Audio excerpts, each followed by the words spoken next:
Kebawah Duli Yang Maha Mulia Paduka Seri Baginda Sultan Haji Hassan Al-Bolkiah Muizzaddin Wad-Daulah Ibni Almarhum Sultan Haji Umar Ali Saifuddin Saadul Kariwaddin, Sultan dan Yang di-Pertuan Negara Brunei Darussalam telah berkenan menghantar titah-titah pertusan tahniah kepada Tuan Yang Terutama Muhammad Abdul Hamid, Presiden Republik Rakyat Bangladesh.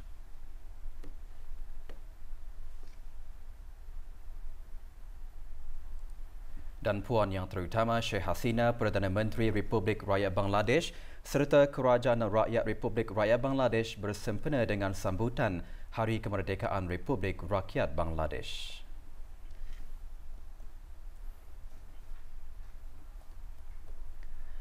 Jumlah kes yang dijangkiti COVID-19 setakat ini ialah 114 orang, sementara mereka yang sembuh selepas dirawat di Pusat Pengasingan Kebangsaan berjumlah 5 orang. Laporannya selepas ini, teruskan bersama kami dalam Berita Perdana.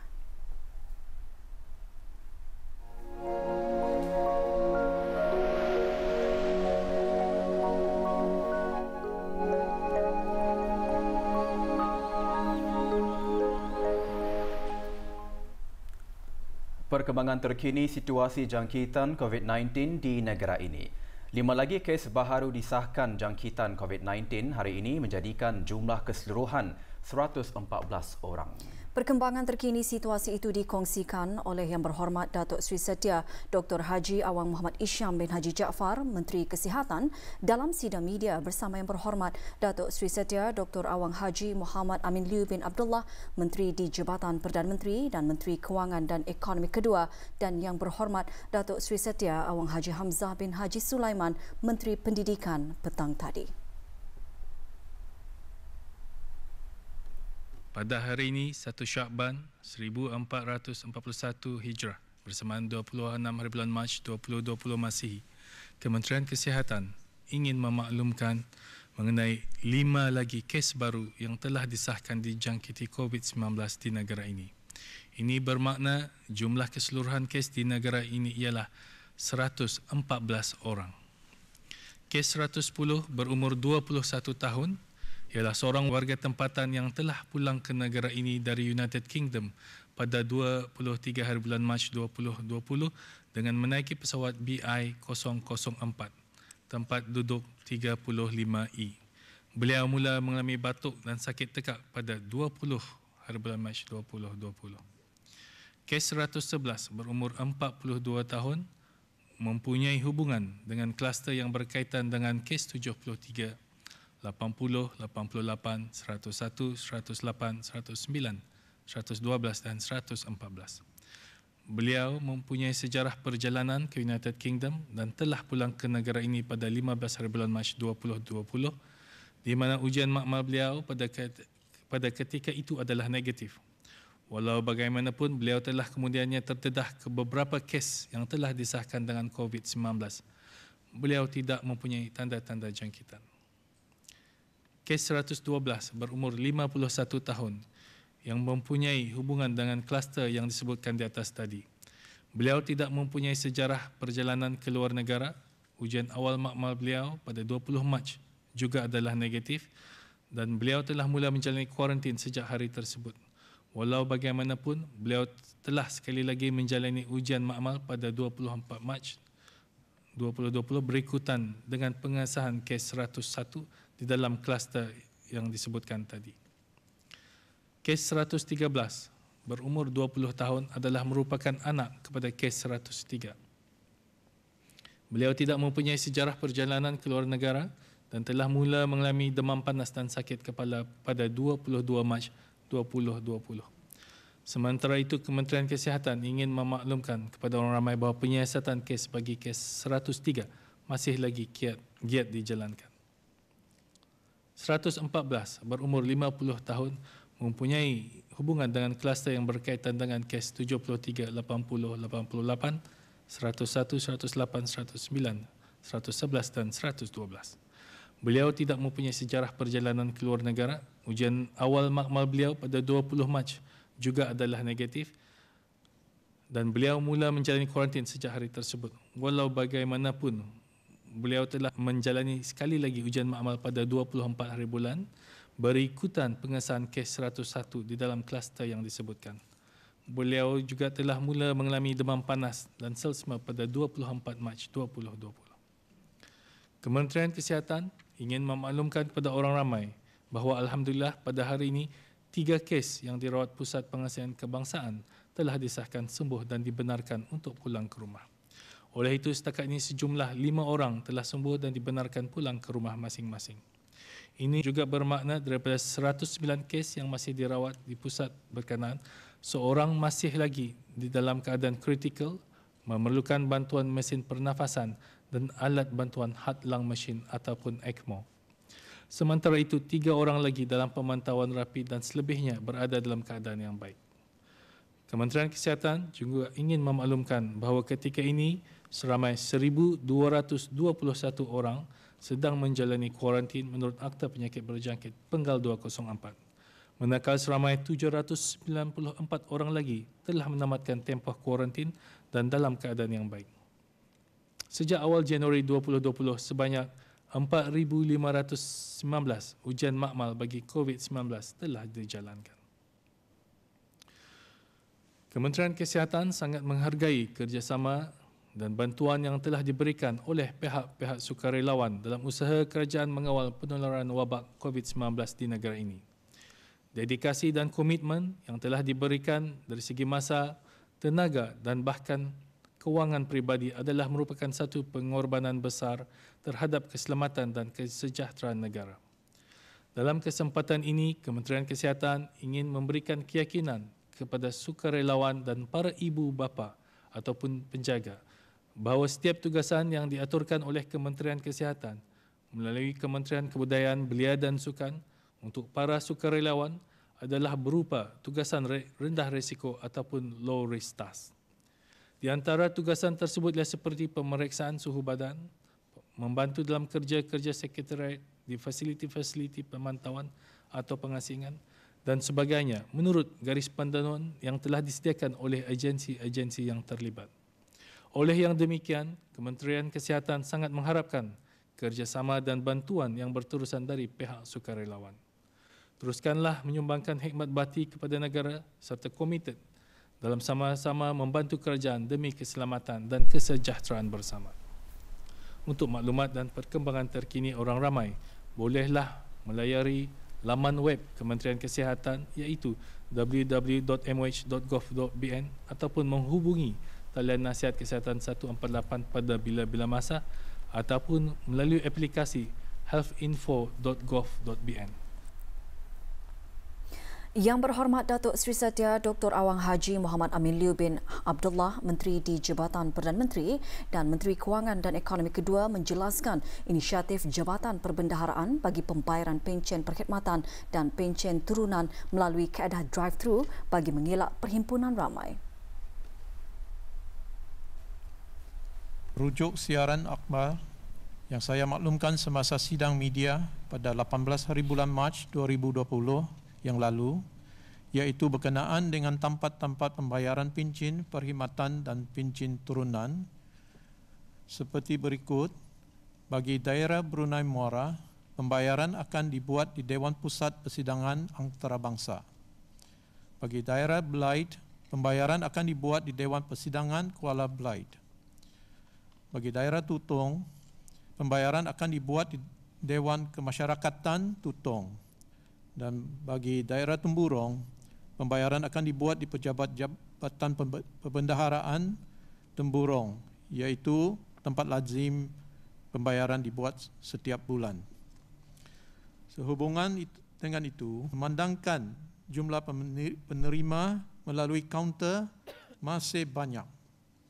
Kementerian Kewangan dan Ekonomi dengan ini memaklumkan bahawa dan bagi mengurangkan risiko terkena jangkitan COVID-19 dan mengelakkan kesesakan dan perhimpunan beramai-ramai, Jabatan Perbendaharaan akan membuat pembayaran pencen perkhidmatan dan pencen turunan melalui kaedah drive-thru sahaja, iaitu di tempat penurunan di depan dewan-dewan seperti yang saya nyatakan di atas tadi. selama 2 hari pada 28 hari bulan dan 30 hari bulan Mac 2020 bermula pada jam 7.30 pagi hingga 4 petang.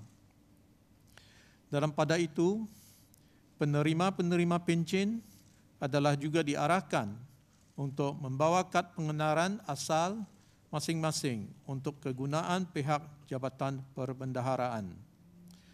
Dalam masa yang sama, bagi para penerima yang ada mempunyai kad akaun bank tetapi belum mendaftarkannya ke Jabatan Perbendaharaan adalah dinasihatkan untuk membawa bersama salinan kad akaun bank berkenaan untuk proses pembayaran pencen bagi bulan berikutnya. Manakala pembayaran pada hari-hari berikutnya akan dibuat di bangunan Kementerian Kewangan dan Ekonomi bagi daerah Brunei Muara dan di cawangan-cawangan Jabatan Perbendaharaan di daerah Tutong, daerah Belait dan daerah Temburong selama 10 hari waktu bekerja.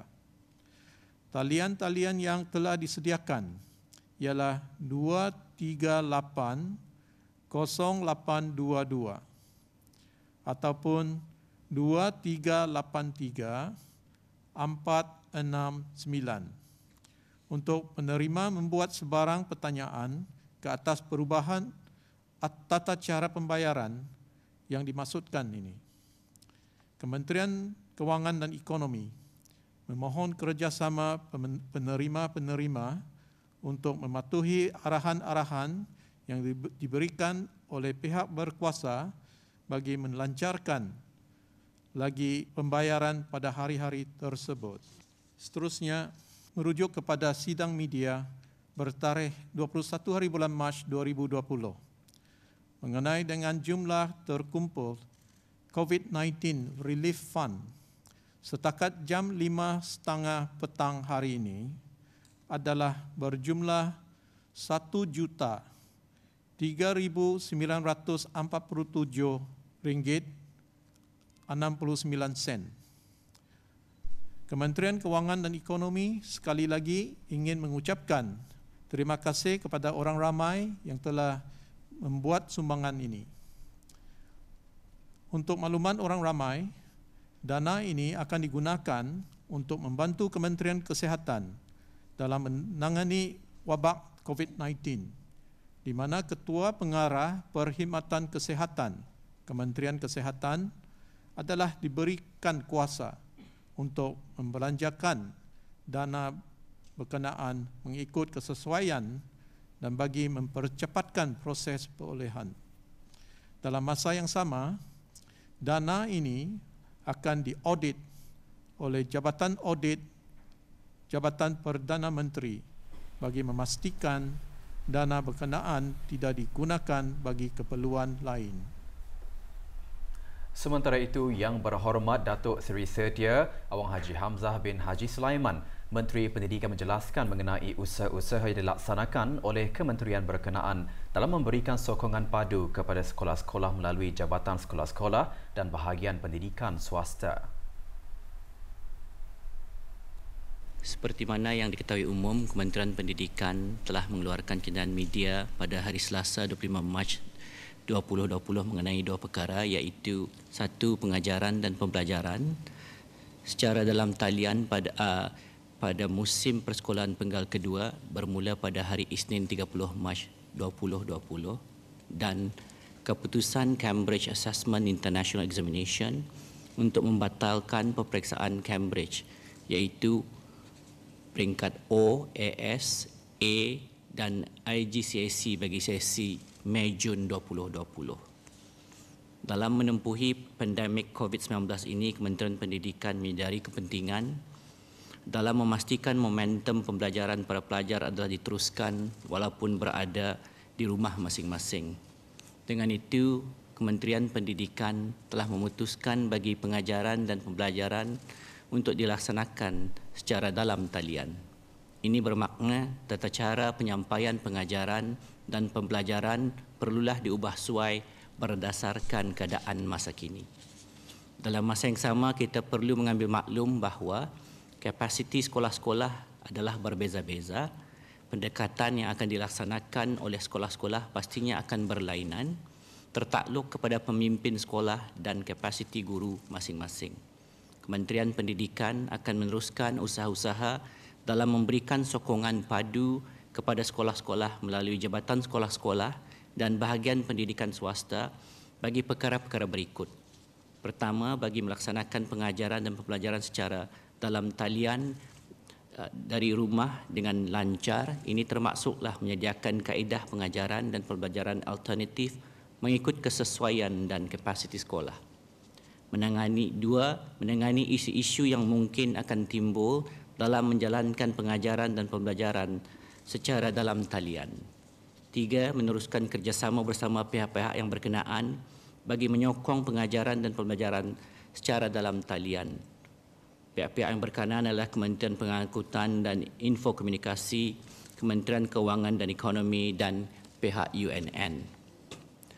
Selain dari keutamaan untuk memberikan pendidikan kepada anak-anak Brunei, Kementerian Pendidikan juga memberi keutamaan terhadap kesejahteraan pelajar, guru dan kaki tangan, bukan mengajar, dalam keadaan masa kini. Ini menyumbang kepada keputusan Kementerian Pendidikan atas nasihat Kementerian Kesihatan untuk mengendalikan pengajaran dan pembelajaran secara dalam talian. Sukacita memaklumkan bahawa Kementerian Pendidikan sentiasa bekerja rapat dengan Kementerian Kesihatan dalam memastikan kesejahteraan, kesihatan dan keselamatan warga sekolah dan warga Kementerian Pendidikan adalah terjaga. Selain kaedah pendekatan pembelajaran dan pengajaran yang bukan konvensional, tata cara kerja juga akan turut berubah berdasarkan kepada situasi sekarang. Pemimpin-pemimpin sekolah telah boleh mempraktikkan Business Contingency Plan, BCP masing-masing dengan melaksanakan work from home atau bertugas dari rumah. Ini termasuklah kepada guru-guru dan kaki tangan dalam kategori vulnerable dan sedang mengandung. Pihak sekolah juga boleh mengaplikasikan flexible working arrangements bagi memastikan kesejahteraan warga sekolah adalah terjaga. Bagi perkara kedua yang ingin saya kongsikan di sini ialah mengenai keputusan Cambridge Assessment International Examination untuk membatalkan peperiksaan Cambridge bagi sesi Mei Jun 2020. Merujuk kenyataan media Kementerian Pendidikan pada hari Selasa 25 Mac 2020, Kementerian Pendidikan akan mengongsikan keterangan lanjut mengenainya setelah mendapat maklumat-maklumat lanjut dari pihak Cambridge. Pada masa ini perundingan sedang dijalankan untuk menentukan hala tuju akan datang. Akhir sekali, saya ingin mengambil kesempatan ini untuk mengucapkan setinggi-tinggi penghargaan dan ucapan terima kasih kepada semua warga sekolah, khususnya guru-guru, ibu bapa, penjaga serta agen-agensi yang terlibat di atas usaha yang diungkayahkan bagi memastikan pengajaran dan pembelajaran bagi pelajar-pelajar dapat diteruskan, terutama sekali dalam keadaan masa kini. Dalam sidang media itu, beberapa soalan diajukan. Yang Berhormat Datuk Seri Setia Awang Haji Hamzah bin Haji Sulaiman, Menteri Pendidikan, menjawab soalan mengenai ibu bapa atau penjaga yang kurang berkemampuan untuk menyediakan rangkaian internet dan hardware seperti komputer atau laptop di rumah masing-masing bagi membolehkan anak-anak mereka mengikuti pembelajaran dalam talian. Dapat dimaklumkan di sini, pihak sekolah pun ada menyediakan home package learning kepada keluarga-keluarga yang tidak ada internet access apa itu ini. Jadinya ibu bapa bolehlah mengambil berunding dengan pihak sekolah bila waktunya akan mengambil home learning package itu yang secara hard copy. So itu telah pun diusahakan. Menteri Pendidikan juga menjelaskan mengenai platform e-learning termasuk bagi yang mereka yang berkeperluan khas. Platform e-learning ini sebenarnya sudah ada seperti Microsoft Teams and kita ni memang ada kerjasama dengan Microsoft dan perkara-perkara platform ini andang ada di sekolah-sekolah, dan selain itu platform-platform lain pun ada juga yang boleh dipakai. Dan untuk maklumat bersama juga, perkara-perkara ini telah pun diguna pakai oleh sebahagian dari guru-guru sebelum ini juga yang ingin mencoba e-learning apa itu ini. Jadinya ada sudah digunakan di sebahagian daripada guru-guru di sekolah-sekolah ketanian itu. Jadinya Kementerian Pendidikan akan terus juga menolong pada mana-mana sekolah-sekolah yang memerlukan pertolongan dari segiannya, tapi secara menyeluruh platform seperti Teams, Microsoft itu andang ada, dan ada lagi dari platform-platform lainnya seperti Google Classroom, Zoom apa itu ni atau ada tu. Mengenai dengan pelajar-pelajar berkeperluan khas, disarankan di sini untuk menghubungi sekolah-sekolah yang di mana mereka berada, di mana ada diaturkan cara-cara untuk memberikan pembelajaran dan pengajaran kepada mereka. Diorang ini ada keperluan khas, jadinya ada cara-cara tertentunya. Menteri di Jabatan Perdana Menteri dan Menteri Kewangan dan Ekonomi kedua menjelaskan mengenai pendirian kerajaan terhadap syarikat-syarikat yang mengenakan cuti tidak bergaji.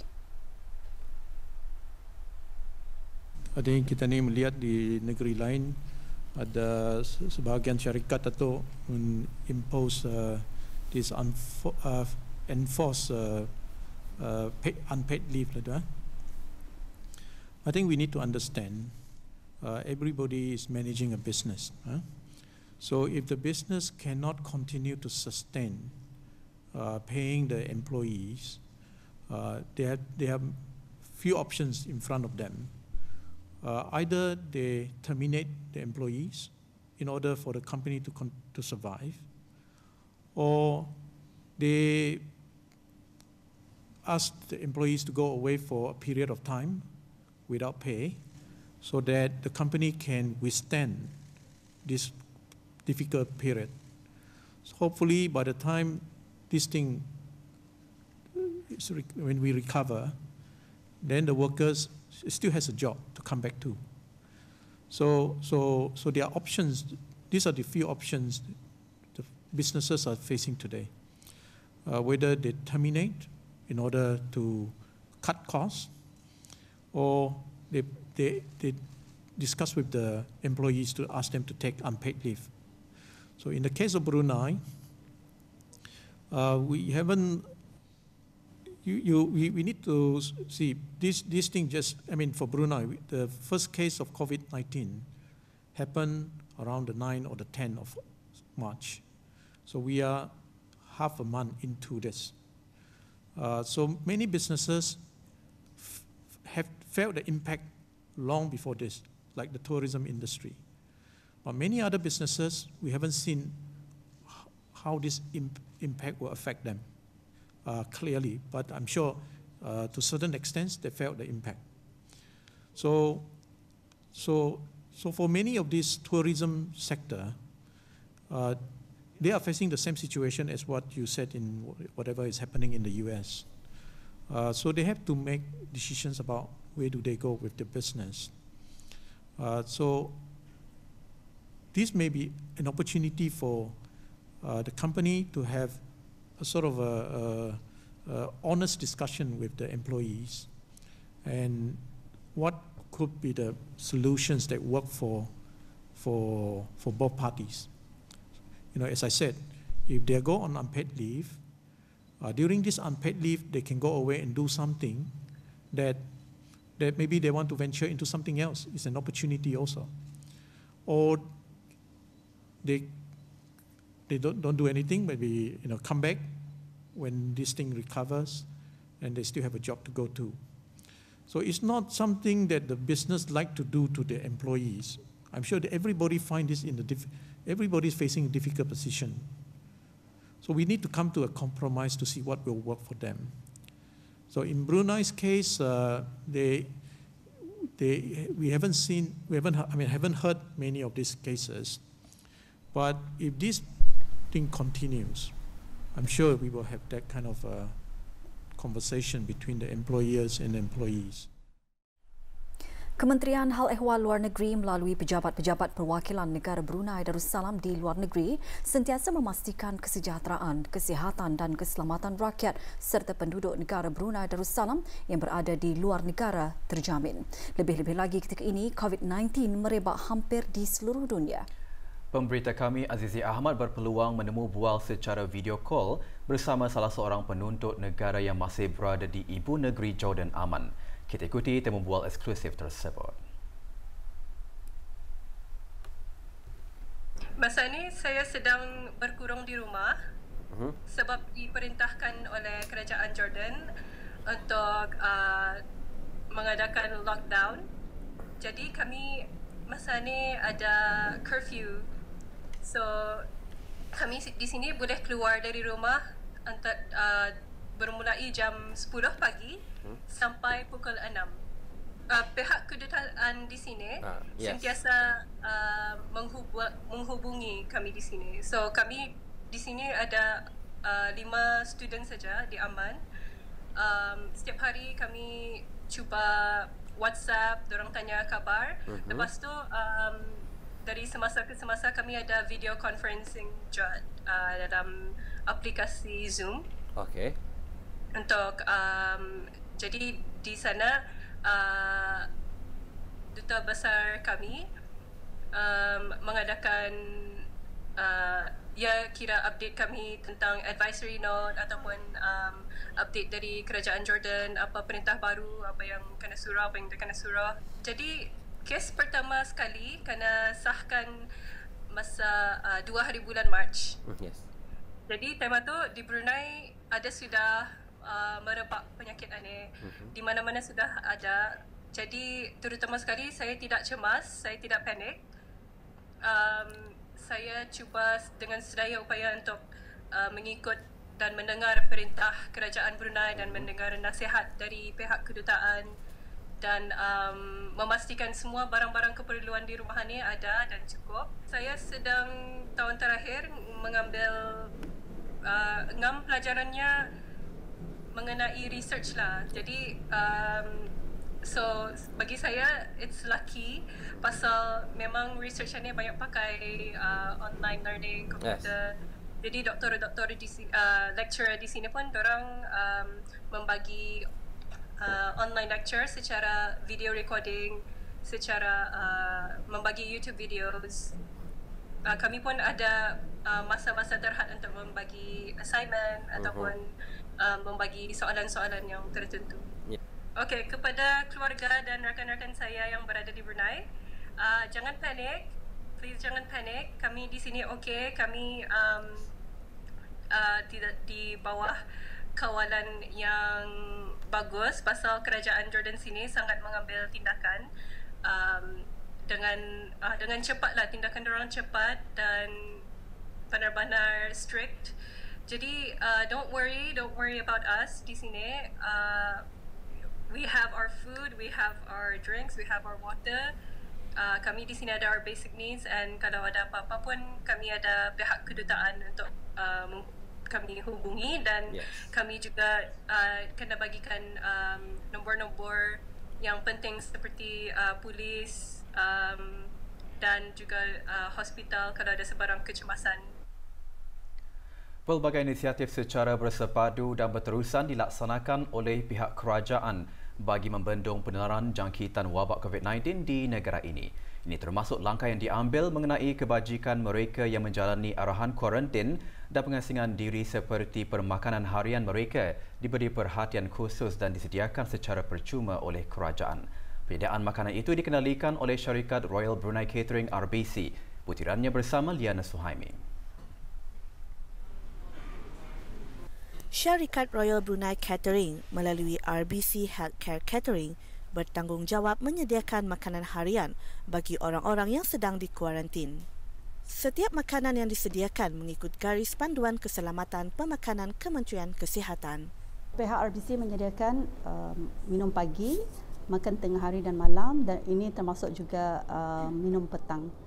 Okay, makanan-makanan ini yang mana makanan ini telah diluluskan oleh Jabatan Permakanan, pihak Ripas Hospital Kementerian Kesihatan, yang mana ianya telah semak dari segi kualiti dan nutritional value. Semua makanan yang disediakan adalah halal dan segar setiap hari dan semua kekintangan bahagian dapur kami mula bertugas dan membuat penyediaan seawal jam 4 pagi. Sebagai penyedia makanan yang dilantik, RBC memastikan makanan yang dihantar tepat pada masanya. Justru bagi mengelak kelewatan dalam penghantaran makanan, pihak syarikat sentiasa berhubung rapat dengan Kementerian Kesihatan. Bilangan orang yang dikarantin berubah day to day, so kami perlu sentiasa mengemaskinikan senarai alamat dan makanan sepanjang hari, day and night. Jadi kami bekerja sama rapat dengan Kementerian Kesihatan dengan senarai-senarai yang updated. Kami berasa sangat berbesar hati kerana dapat menyokong our frontliners dengan cara kami yang tersendiri. Kerjasama padu dari pelbagai pihak penting bagi membantu membendung penularan jangkitan wabak COVID-19 yang melanda negara pada masa ini. Apa yang penting, masyarakat perlu mematuhi segala arahan dan peraturan yang dikeluarkan agar penularan wabak tersebut dapat dibendung dengan segera. Liana Suhaimi untuk Berita RTB. Sebagai usaha membendung dan langkah pencegahan penularan COVID-19 di negara ini, kerja-kerja pembersihan masjid-masjid, surau dan balai ibadat terus dilaksanakan. Hari ini, kerja-kerja pembersihan diteruskan lagi di semua masjid, surau dan balai ibadat di daerah Belait.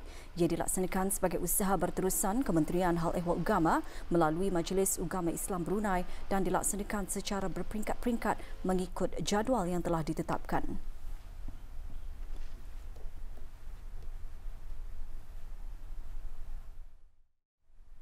Berikutan perkembangan semasa mengenai penularan COVID-19, sesi pengajian Universiti Islam Sultan Sharif Ali Yunisa yang akan bermula pada hari Isnin 30 Mac ini diadakan secara dalam talian atau online sehingga satu tarikh yang akan dimaklumkan kemudian. Yunisa dalam kenyataannya memaklumkan para pelajar dikehendaki untuk terus berada di rumah dan mengikuti pembelajaran secara dalam talian melalui Learning Management System LMS dan apa jua kaedah teknologi pengajaran dan pembelajaran yang bersesuaian bagi memastikan kesihatan dan keselamatan mereka adalah terjaga serta terhindar dari sebarang kemungkinan jangkitan. Pihak Yunisa juga telah mengaktifkan Pelan Kesinambungan Pembelajaran atau Business Continuity Plan BCP bagi menjaga kesejahteraan warga Yunisa dengan memberikan kelonggaran bagi mereka yang termasuk dalam kategori mudah dijangkiti atau vulnerable seperti mana yang telah dinyatakan oleh Kementerian Kesihatan termasuk mereka yang sedang mengandung untuk bertugas dari kediaman masing-masing. Pelaksanaan kaedah tersebut juga diselaraskan dengan kaedah Flexible Working Arrangement bagi semua warga perkhidmatan awam seperti yang dinyatakan di dalam Surat Keliling Jabatan Perdana Menteri Bilangan 06/2020. Sebarang pertanyaan dan maklumat lanjut, hubungi talian hotline COVID-19 Yunisa di 8787996. Ke arah mempertingkatkan lagi langkah-langkah membendung penularan COVID-19 dan untuk memastikan kesejahteraan dan keselamatan orang awam serta berpandukan kepada nasihat Kementerian Kesihatan, 3 buah tamu di daerah Belait ditutup buat sementara waktu bermula hari ini. Ketiga-tiga tamu tersebut tamu neka Sungai Bera Seria yang beroperasi setiap hari Isnin dan Rabu, tamu neka kawasan letak kereta Pasar Neka Seria yang beroperasi setiap hari Khamis dan Jumaat dan tamu neka kawasan letak kereta Pasar Neka Jalan Bunga Simpur Kuala Belait yang beroperasi setiap hari Sabtu dan Ahad ditutup sementara sehingga satu masa yang akan dimaklumkan kemudian. Sehubungan itu, Kementerian Hal Ehwal Dalam Negeri memohon kerjasama para penjaja tamu dan orang ramai agar mematuhi ketetapan yang dibuat oleh pihak kerajaan itu. Untuk maklumat lanjut, orang ramai boleh menghubungi Jabatan Daerah Belait di talian 3348046 atau 3348049 dan Jabatan Bandaran Kuala Belait dan Seria di talian 3330780 semasa waktu bekerja. Dalam usaha membendung penularan COVID-19 di negara ini, semua kaunter perkhidmatan termasuk kaunter pembayaran permohonan dan pertanyaan di Jabatan Kemajuan Perumahan dan cawangannya di keempat-empat daerah adalah ditutup sementara sehingga satu tarikh yang akan dimaklumkan kemudian.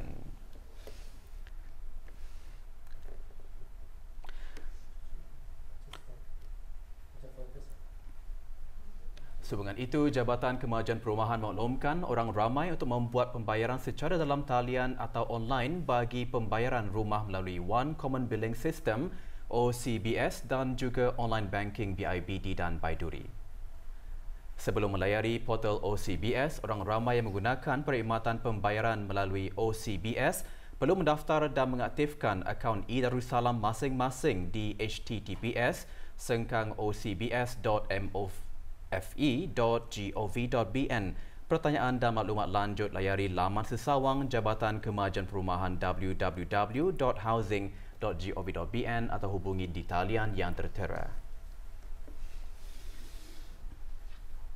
Juga dalam usaha membendung dan mengurangkan risiko penularan COVID-19, pasukan polis Diraja Brunei memaklumkan mengenai perubahan waktu beroperasi bagi kaunter penerimaan pembayaran denda kesalahan lalu lintas di Jabatan Siasatan dan Kawalan Lalu Lintas Gadong, Jabatan Siasatan dan Kawalan Lalu Lintas Batu Tiga, dan semua balai polis akan beroperasi bermula pukul 8 pagi hingga 11 pagi pada hari Isnin hingga Khamis dan Sabtu, sementara pada waktu petang semua kaunter adalah ditutup. Negara Brunei Darussalam telah memasuki tempoh peralihan monsun dan dijangka berterusan sehingga hujung bulan Mei atau awal bulan Jun. Tempoh tersebut adalah tempoh peralihan dari monsun timur laut dan ke monsun barat daya. Sepanjang tempoh tersebut, ketiadaan luruan angin monsun telah membolehkan kesan angin tempatan untuk memainkan peranan yang penting dalam mempengaruhi cuaca harian.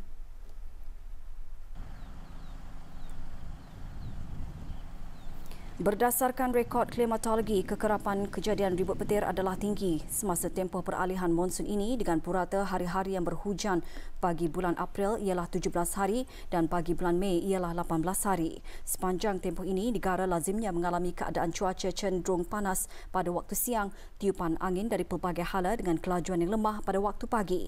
Manakala pembentukan awan ribut petir berlaku di waktu petang dan ribut petir kebanyakannya berlaku di kawasan pedalaman pada waktu petang dan merebak ke kawasan pesisiran dan perairan negara pada waktu sebelah malam hingga awal pagi. Jabatan Kaji Cuaca akan terus memantau keadaan cuaca dari semasa ke semasa dan akan mengeluarkan nasihat dan amaran cuaca jika perlu. Maklumat keadaan cuaca terkini boleh diperoleh melalui maklumat yang tertera.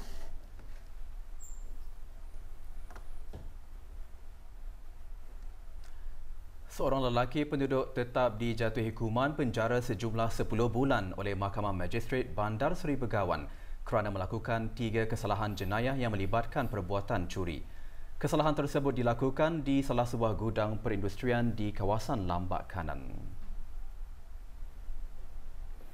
Hasil siasatan lelaki tersebut, Lim Wei Pang berumur 41 tahun, pernah bekerja di gudang berkenaan dan melakukan beberapa kali perbuatan curi ke atas 18 kotak santan.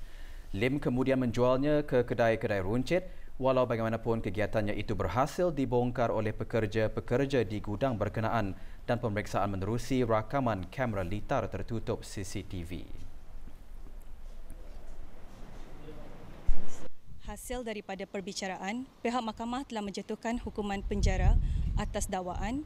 Yang pertama, Seksyen 379 Kanun Hukuman Jenayah kes curi yang dilakukan pada 18 Mac selama 4 bulan. Yang kedua, Seksyen 379 Kanun Hukuman Jenayah kes curi yang dilakukan pada 22 Mac selama 4 bulan. Dan yang ketiga, Seksyen 511 Kanun Hukuman Jenayah cuba melakukan curi pada 23 hari bulan Mac selama 2 bulan.